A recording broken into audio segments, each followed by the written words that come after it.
At 0429 local time on June 25th, 2025, a Russian Serna-class landing craft carrying 30 troops was approaching the western shore of Kherson.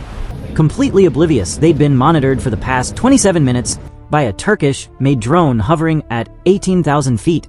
In exactly 90 seconds, a seemingly routine combat operation would transform into one of the most critical turning points of the war.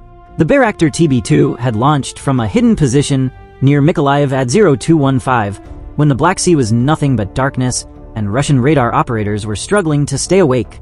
This wasn't some improvised commercial drone. The TB2 represented Turkey's response to the Predator, a flying surveillance platform capable of staying airborne for 27 hours straight. Its Rotax 912 engine, the same power plant that drives light civilian aircraft, propelled it through the night at a leisurely 70 knots. The drone's route was a masterclass in exploiting radar gaps. Rather than flying directly, it traced a path maintaining at least 50 kilometers from known Russian S-300 sites. The operators understood that while the TB2's radar cross-section was small, approximately the size of a large bird, getting overconfident around Russian air defenses was a quick way to create a $5 million paperweight. By 0345, the TB2 had reached its patrol station, a rectangular box of airspace 40 kilometers long and 20 kilometers wide, positioned to cover the main maritime approaches to Kherson. At 18,000 feet, its Westcam MX 15D sensor ball could observe everything. This Canadian-built electro-optical system was a multi-spectral imaging suite capable of reading a license plate from 20 kilometers away. In infrared mode, it transformed the cold Black Sea into a canvas where any heat source stood out like a flashlight in a coal mine. The operator, sitting in a ground control station resembling a gaming setup, settled in for what could be hours of watching empty water. This was the reality of drone warfare. 99% boredom, 1% pure adrenaline. But tonight, those odds were about to shift dramatically. At 0402, something interesting materialized on the thermal display. A hot spot moved west at approximately 30 knots, leaving a warm wake that glowed white against the cold Black Sea. The operator zoomed in, and the blob resolved into the distinctive shape of a Project 11770 Serna-class landing craft. These 26-meter boats were the workhorses of Russian amphibious operations, fast shallow draft vessels that could deliver 92 fully equipped troops or a main battle tank directly onto the beach. But here's what made this contact special. It wasn't alone. The TB2 sensors detected two more vessels, following approximately 5 kilometers behind.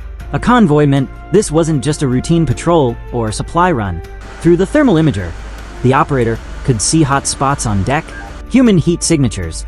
He counted at least 24, probably more packed inside. Their movement patterns and equipment suggested infantry. At 0425, the tactical picture became crystal clear. The convoy was heading directly toward a stretch of beach 8 kilometers west of Kherson, the same location where Ukrainian forces had reported suspicious activity the week before. The operator reached for a secure phone. At 0430, after 27 minutes of patient stalking, the Ukrainian operator received 3 words that would seal the landing craft's fate: cleared to engage. The authorization came from the 383rd UAV Brigade's Operations Center, where senior officers had been watching the same feed. Every MAM-L missile cost $70,000, and the TB2 only carried 4. More importantly, attacking here would reveal that Ukraine had drone coverage this far south, but the value of eliminating that convoy outweighed the risks. The operator immediately began his attack run. The Serna was now 15 kilometers from shore, still maintaining 30 knots and a steady course of 330 degrees. In the drone business, predictable targets were dead targets. He selected the lead vessel to create maximum confusion. The TB2's autopilot received new instructions: break from the patrol pattern and position for optimal weapons release. The drone banked left, beginning a wide arc that would position it directly behind the Russian convoy. The MAM-L worked best when fired along the target's axis of movement, minimizing correction needed during flight. Through his monitor, the operator watched the Russian vessel grow larger.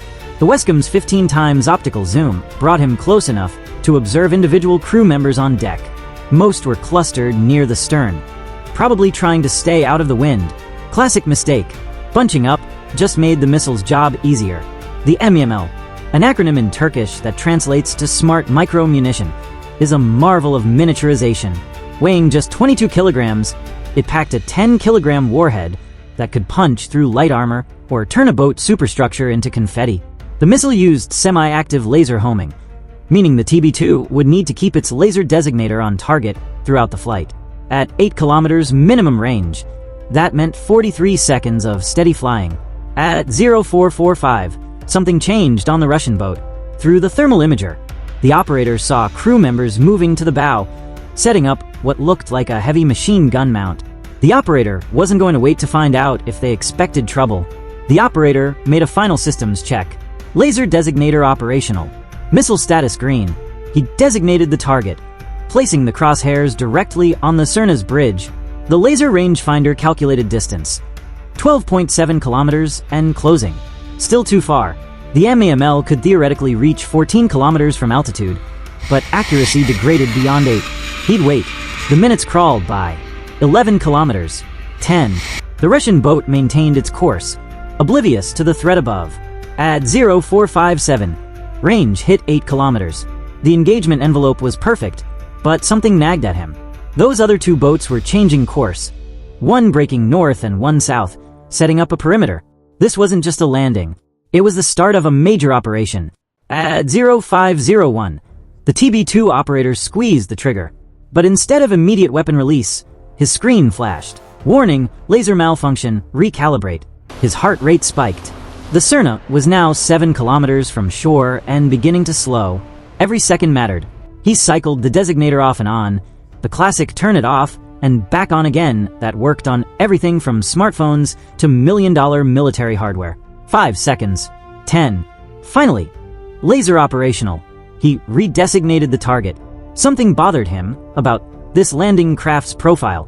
The deck was too crowded for a standard 30-man infantry unit.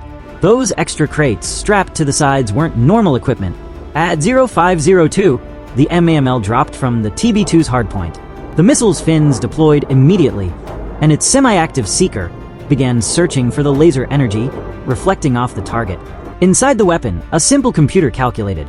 Current altitude 18,000 feet, target 7.8 kilometers downrange. Impact time 43 seconds. 28 seconds to impact.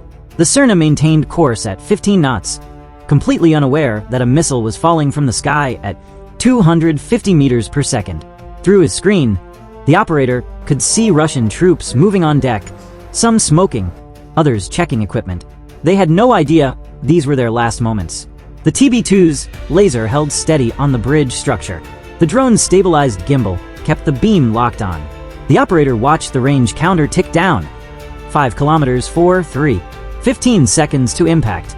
A Russian sailor on deck suddenly pointed skyward. He'd spotted either the drone or the incoming missile. The operator could see him shouting, waving his arms, but physics doesn't negotiate. At 185 kilometers per hour closure rate, his warning was already too late. The thermal imager showed Russians scrambling across the deck. Some dove for cover, others tried to bring weapons to bear. But the operator noticed something odd. Several troops were throwing cases overboard. Why would they do that instead of trying to save themselves? 5 seconds. The TB2's camera automatically zoomed in, capturing every detail in 4K resolution. Ukrainian intelligence officers watching the live feed at headquarters leaned forward. Those weren't standard naval infantry on deck. The digital camouflage pattern was different. The equipment cases bore unusual markings. Whatever this mission was, it just became Ukraine's most important intelligence find this year. Impact. The MAM-L struck perfectly amidships at 0503. The primary explosion tore through the hull, the 10-kilogram warhead making short work of the Serna's thin steel plating. But watch what happened at the 1.3-second mark. Those weren't fuel tanks exploding. Those were specialized demolition charges cooking off, sending distinctive white, hot jets of thermite into the night sky. The Serna wasn't carrying troops for a beach landing. It was carrying a sabotage team. As the landing craft broke in half, the TB2 captured waterproof cases floating free from the wreckage, each marked with Cyrillic letters. In Moscow, someone was about to have a very bad morning. As burning debris rained down on the Black Sea, emergency frequencies exploded with Russian traffic. The TB2 operator kept his camera locked on target, Those secondary explosions weren't ammunition cooking off. The distinctive white-hot jets screamed demolition charges. Whatever the mission was, it packed enough thermite to level infrastructure. Within 90 seconds, both trailing vessels executed crash turns toward Crimea. No rescue attempt, no search pattern. Just maximum speed flight. Operational security trumped their own people. The strategic fallout was immediate. Intercepted burst transmissions revealed emergency recalls. Satellite imagery showed vessels returning to Sevastopol. Within a week, Russian special operations in the Western Black Sea simply stopped. 30 Russian operators had trained for months. Their mission ended in seconds. See you later.